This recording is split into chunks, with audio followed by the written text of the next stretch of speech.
ప్రైస్లా ఈరోజు సిలువలో యేసుక్రీస్తు ప్రభువారే కాదు కానీ ఆయనతో పాటు మరొక ఇద్దరు సిలువ వేయబడ్డారు. అదే కదా ఇప్పుడు మనం చదువుకున్నాం. అయితే లేఖనాల్లో కూడా ఇది ముందుగానే రాయబడి ఉంది. ఏమనంటే అక్రమకారులు అయిన ఒకనిగా ఎంచబడ్డారని. ఈ చనిపోయిన ముగ్గురులో ఇద్దరేమో సమాజానికి బాగా కీడు చేసిన వాళ్ళు, ఒక ఆయనేమో సర్వ సమాజానికి మేలు చేసిన వ్యక్తి. కానీ ఈ మేలు చేసిన వ్యక్తిని కూడా ఎవరితో ఎంచారంటే కీడు చేసిన వారితో కలిపేసి ఆ రోజు సిలువ వేశారనమాట. అయితే ముగ్గురు మూడు రకాలుగా చనిపోయారు. ఎలాగంటే ఒక ఆయనేమో పాపంలోనే చనిపోయాడు, ఒక ఆయనేమో సర్వమానవాళి పాపం కోసం చనిపోయాడు, మరొక ఆయనేమో పాపం నుండి ప్రక్షాళన పొంది చనిపోయాడు. అయితే ఈ అక్రమకారులు ఇద్దరు ఒకే దగ్గరున్నారు.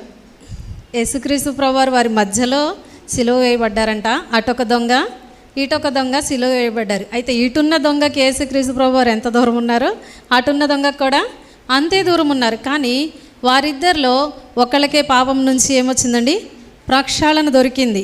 ఎందుకు అలా దొరికిందంటే ఇద్దరు ఒకే చోట ఉన్నారు, ఒకే దూరంలో ఉన్నారు, కానీ వారు కోరుకున్న కోరికలు వేరువేరుగా ఉన్నాయి. ఎలా ఉన్నాయంటే ఒక వ్యక్తి ఏమో యేసుక్రీస్తు ప్రభువారిని చూసి అందరూ అంటా ఉన్నారు, నువ్వు గొప్పవాడివి కదా, నువ్వు అద్భుతాలు చేసావు కదా, నిన్ను నువ్వు నిరూపించుకో, సిలువ దిగు, అది ఇదని వెళ్ళిపోయే వాళ్ళందరూ మాట్లాడుతుంటే అక్కడున్న దొంగ విని అంటున్నాడు కదా, ఇదిగో నువ్వు చాలా కార్యాలు చేసావు అంట కదా, నువ్వు చాలామందిని స్వస్థపరిచావు అంట కదా, చాలా అద్భుతాలు చేసావు అంట కదా, మరి అలాగైతే నన్ను దించు, నువ్వు కూడా దిగు, మమ్మల్ని దించి నువ్వు కూడా దిగేయచ్చు కదా, అద్భుతం చేయొచ్చు కదా అని అడుగుతున్నాడు.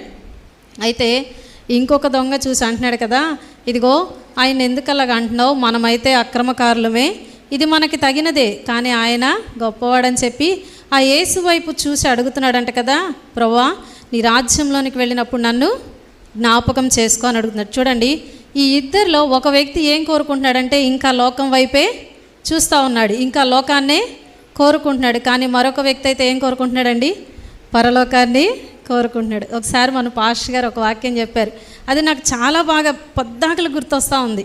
ఏమని చెప్పారంటే, మోడీ అంత గొప్ప వ్యక్తి దగ్గరికి వెళ్ళినప్పుడు నాకు మంచి ఆహార పదార్థాలు కావాలి, మంచి కాఫీలు టీలు కావాలని కోరుకోకూడదండి. ఎందుకంటే అవి సహజంగా ఆయన ఇచ్చేయగలడు, టేక్ ఇట్ ఈజీగా ఇచ్చేయగలడు. అలాంటి పెద్ద ఆయన దగ్గరికి వెళ్ళినప్పుడు ఒక గవర్నమెంట్ జాబో లేకపోతే 10 ఎకరాల పొలమో కోరుకోవాలి అంట.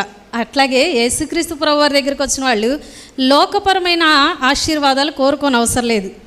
లోకపరంగా ఆయన మనకు అన్ని ఆశీర్వాదాలు ఇస్తాడు, అవి ఆయనకి టేక్ ఇట్ ఈజీ. కానీ ఆ గొప్ప వ్యక్తి దగ్గర ఉన్న మనం ఏం కోరుకోవాలంటే పరలోక రాజ్యంలో అది అంతే కదండి. రోల్డ్ గోల్డ్ చాలా నీట్గా అమర్చి పెట్టి రకరకాల హారాలు పెట్టి ఒక పక్కన ఒక చిన్న బంగారు ముద్దనే పెట్టామనుకోండి, ఏం కోరుకుంటాం మనం?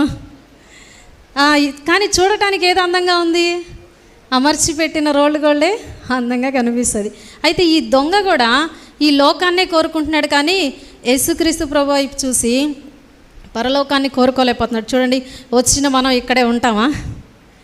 ఖచ్చితంగా ఈ సత్యం అందరికీ తెలుసు. వచ్చిన ప్రతి ఒక్కళ్ళు ఖచ్చితంగా వెళ్ళిపోవాల్సిందే. ఏ తండ్రి అయితే మనల్ని ఈ లోకానికి పంపించాడో మరలా ఆ తండ్రి దగ్గరికి వెళ్ళాలి. కానీ ఈ సత్యం తెలుసు కూడా ఇంకా ఇక్కడే ఏదో ఉండాలి, ఇంకా ఇక్కడే ఏదో సాధించాలని ఆ దొంగను దించితే ఏం చేసేవాడు? మహా అయితే ఇంకొన్నాళ్ళు దొంగతనాలు చేసేవాడు, అంతే కదా.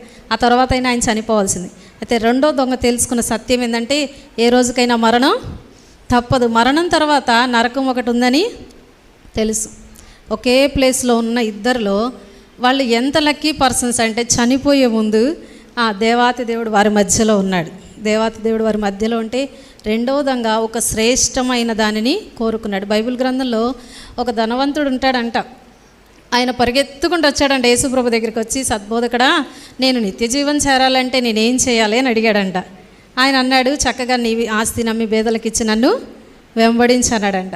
ఆయనకి ఎంత ఇదిగా ఉందంటే మార్కు సువార్త 10వ అధ్యాయం 21లో ఉంటుంది ఈ సందర్భం.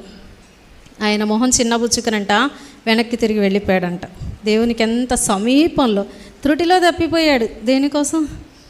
లోకం కోసం, అంతే కదండి, లోకం కోసం. కానీ ఆ లోకం ఆయనతో వచ్చిద్దా? రేపు చనిపోయినప్పుడు ఆయన సంపాదించుకున్న ఆస్తి అంతా ఆయన తీసుకెళ్తాడా? ఎంత మాత్రం తీసుకెళ్ళడు. కానీ సత్యం తెలిసి కూడా చాలామంది ఏం చేయట్లేదు, యేసు వైపు చూడట్లేదు. రెండో దొంగలాగా లోకం వైపే చూస్తున్నారు. ఒక బిజినెస్ మ్యాగ్నెట్ అంట చాలా సంపాదించాడంట. చాలా సంపాదించి ఆయన ఒకరోజు కారులో వెళ్తూ ఉంటే ఒక సువార్త వింటూ ఉన్నాడంట. ఆయన ఏమని, ఇదే ఇప్పుడు నేను చెప్పాను కదా, ఎంత సంపాదించినా మనం ఏం చేయాలి, ఇక్కడే విడిచిపెట్టి వెళ్ళాలి, ఏది మనం తీసుకెళ్ళమని. ఆయనకు ఒక్కసారిగా షాక్ అయిపోయాడంట. ఇదేంటి, నేను ఇంత కష్టపడి ఇంత బిజినెస్ చేసి నేను ఇంత సమకూరిస్తే నేను ఇదేది తీసుకెళ్ళనా, ఇక్కడే వదిలిపెట్టడమా, ఇదెట్లా, నాకు అట్లా కుదరదు, నేను వెళ్తే నాతో పాటు ఏం రావాలి, నా ఆస్తి కూడా రావాలంటున్నాడంట. వెంటనే ఆయన ఆఫీస్కి వెళ్ళి వాళ్ళ కొలీగ్స్ చెప్తున్నాడంట, చూడండి నేను మీకు చాలా చాలా జీతాలు ఇచ్చిన ఆఫీస్లో ఉంచుకుంటున్నాను, రేపు నేను చనిపోయాక కూడా నా ఆస్తి నాతో పాటు వచ్చే ఒక మిషన్ మీరు కనిపెట్టాలంటున్నాడంట. ఆ మిషన్ కనుక మీరు కనిపెట్టలేదంటే మీ ఉద్యోగాలన్నీ తీసేస్తాను అంటున్నాడంట. అయ్యో ఈ బాస్ ఎంత తిక్కలోడు, పైకి అనట్లేదులే, ఈయన ఎంత తిక్కలోడు, ఇంత చిన్న విషయం కూడా ఈయనకు తెలియదా, చనిపోతే మనం ఏది కూడా తీసుకెళ్ళడానికి కుదరదు, అలాంటి మిషన్ ఏమీ ఉండదు, ఏం చేయాలి, ఈ బాస్ ఏంది ఇట్లాంటి కండిషన్ పెట్టాడు అనుకుంటున్నారు. ఒక రోజు పోయింది, 2 రోజులు పోయింది, 3 రోజులు పోయింది, వారం రోజులైంది, కానీ కనిపెట్టగలరండి ఎవరన్నా అలాంటి మిషన్? మనతో పాటు మనం వెళ్ళేటప్పుడు మన పట్టు చీరలు, మన నగలు, మన ఇంట్లో ఉన్నవన్నీ తీసుకెళ్తామంటే కుదిరిద్దా? ఒకవేళ వెళ్ళేటప్పుడు పెట్లో వేసినా ఈ భూమిలోనే ఉండిపోతాయి.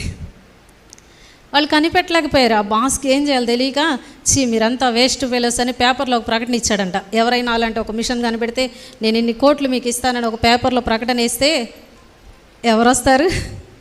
పేపర్లో ప్రకటన వేసి చాలా రోజులు వెయిట్ చేస్తున్నారు. ఎవరెవరో వచ్చి ఏవేవో పిచ్చి పిచ్చి సలహాలు చెప్పేస్తున్నారు. అయితే ఒక ఆయన వచ్చాడంట. ఒక ఆయన వచ్చి అన్నాడంట, అయ్యా నువ్వు అడిగిన విషయం నేను కనిపెట్టాను, నేను నీకు ఇస్తాను, అది నువ్వు నేను చెప్పినట్టు చేస్తావా అని చెప్పేసి ఫస్ట్గా ఒక క్వశ్చన్ అడిగాడంట. ఏమని అడిగాడంటే, ఇప్పుడు నువ్వు అమెరికా వెళ్ళాలంటే మన దగ్గర ఉన్న డబ్బులు అక్కడికి తీసుకెళ్తావు కదయ్యా, ఈ 100 రూపాయలు 200 500 ఇవి అక్కడ చెల్లుతాయా అని అడిగాడంట.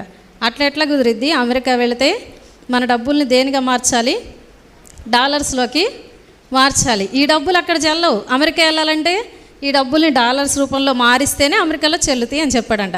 మరి అట్లనే నువ్వు సంపాదించిన ఈ సొమ్మంతా నీతో పాటు రావాలంటే నువ్వు ఇక్కడ ఉండగానే దాన్ని పుణ్యం రూపంలోకి మార్చాలన్నాడంట. ప్రభుకు స్తోత్రం చెప్దాం, హల్లెలూయా. అంటే మనం ఏది చేసినా కూడా దేవునికి ఇష్టమైన పనులు ఇక్కడ చేస్తూ ఉంటేనే పరలోకంలో మన కోసం ఏముంటుందండి, ధనం సమకూర్చబడి. చూడండి మార్కు సువార్త 10వ అధ్యాయం 21వ వచనంలో ధనవంతుడితో దేవుడు అదే అంటాడు, నీ కొరకు పరలోకంలో ధనం సమకూర్చబడింది అంటాడు. కనుక ఈ ఇద్దరు దొంగల్లో ఒకడు లోకాన్ని కోరుకున్నాడు, ఇంకొకళ్ళు పరలోకాన్ని కోరుకున్నాడు. శాశ్వతమైనది ఏంటంటే పరలోకం. చూడండి మనం ఇక్కడికి పిల్లలు వెళ్తారు స్కూల్కి వెళ్ళిన పిల్లలు మళ్ళీ ఎక్కడికి రావాలి, తిరిగి ఖచ్చితంగా ఇంటికి రావాలి, అది లెక్క, అంతే కదా. దేవుడు కూడా మనల్ని ఈ లోకానికి పంపించాడు, కొంత సమయం మనం ఇక్కడ తిరిగి మరలే ఎక్కడికి వెళ్ళాలి, మన టైం వచ్చినప్పుడు స్కూల్ బెల్ కొట్టగానే పిల్లలందరూ పరిగెత్తుకుంటూ ఎక్కడికి వెళ్ళిపోతారు, ఇంటికి వెళ్ళిపోతారు. మన టైం వచ్చినప్పుడు మనం కూడా తిరిగి ఎక్కడికి వెళ్ళాలండి, ఖచ్చితంగా మన ఇంటికి మనం వెళ్ళాలి. అయితే లోకంలో ఉండిపోతాను, లోకం నాకు కావాలని కోరుకుంటే కుదరదు. ఎవరు టైం అయిపోయినప్పుడు వాళ్ళు వెళ్ళిపోవాలి. దొంగ టైం అయిపోగానే దొంగ ఆయనకు అర్థమైపోయింది, ఆ టైం అయిపోయింది, నేను ఇక లోకాన్ని కోరుకోకూడదు కానీ నేనేం కోరుకోవాలి, పరలోకాన్ని కోరుకోవాలనుకున్నాడు. హెబ్రీలకు రాసిన పత్రిక 12వ అధ్యాయం 2వ వచనంలో ఒక మాట ఉంటుంది కదా, విశ్వాసమునకు కర్తయగు దేవుని వైపు చూచుచు పందెం రంగంలో ముందుకే పరిగెత్తాలంట. ఎవరి వైపు చూడాలండి, యేసు వైపు చూచి. దొంగ కూడా యేసు వైపు చూచి పరలోక రాజ్యాన్ని కోరుకున్నాడు. ఈరోజు మనం కూడా అందరం ఇక్కడే ఉన్నాం, ఇద్దరు దొంగలు దేవుడి దగ్గరే ఉన్నారు, అందరం ఇక్కడే ఉన్నాం. కానీ ఎంతోమంది యేసు వైపు చూస్తున్నాం, ఎంతమంది లోకం వైపు చూస్తున్నాం అనేది ఈరోజు మనలో మనం పరీక్షించుకోవాలి. దేవుడి కొద్ది మాటలు దీవించును గాక. మంచిదే, చక్కగా మాటలు వివరించినాక నా హృదయపూర్వక వందనాలు.